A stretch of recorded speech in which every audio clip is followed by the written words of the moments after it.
Mr. Shaughnessy, what did it mean to you in your life later as you went in the Navy and stuff to be a Carson High senator? What has that meant like through your life? It's always been, I still have senator hats. I have a button that says, "Go Carson." I would go to as many ball games as I could, but I've always supported Carson and in everything it does, because I'm a senator. I have been, always.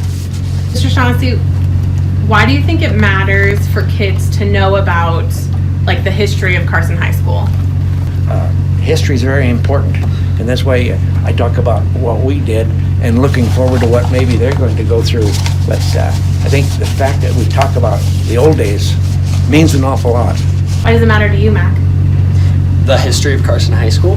I mean, it matters to me a lot because my parents are part of it, because I will be part of it one day. Like, who knows, I could be sitting here where Mr. Shaughnessy is sitting in 50 years and telling the story about Carson High School. Douglas versus Carson is one of the oldest rivalries in the country. I mean, it's super special. It was awesome to beat them last year. I hope we can beat them this year. And it was good because we were good friends with the ball players in Douglas.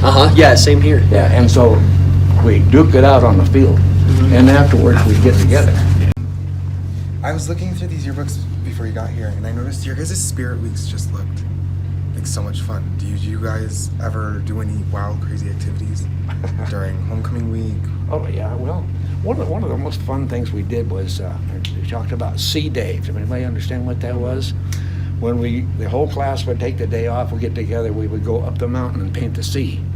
Now they go up and do it all the time with change of the dates and so on, but at that time there was no roads all the way, so we had to pack the whitewash up. After the sea day thing, you're all messed up. We'd come back and we'd have lunch on the lawn, and that was a lot of fun.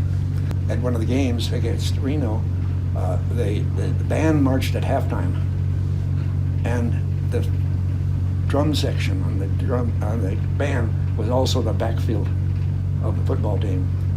So at halftime, we would take our helmet off, put a band's uniform on, march in halftime, go back, put a football helmet back on, and go back in the game. Solomon was band leader, and he helped me quite a bit. Tried to work me on through into college, which never got done. But Nellie Laird, Homek, Al Solomon, the band, Grace Bordewick at English, and she really was tough. Morris was a principal, but he was a coach for when we were in there. And then Edith Fritsch taught me bookkeeping, back where I told me how to write a check. And R.G. Whittemore was our class sponsor, or class leader. And he was my favorite. Sorry. Why was he your favorite? What about him? He treated me really well.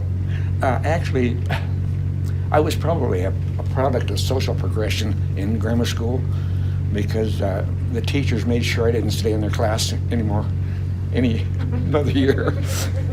And I was not the best student in the world, but in high school I really changed, really loved it.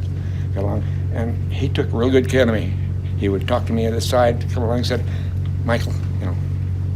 So I loved them all, but Mr. Walker and I didn't get along very well, but Mr. Whittemore and I did.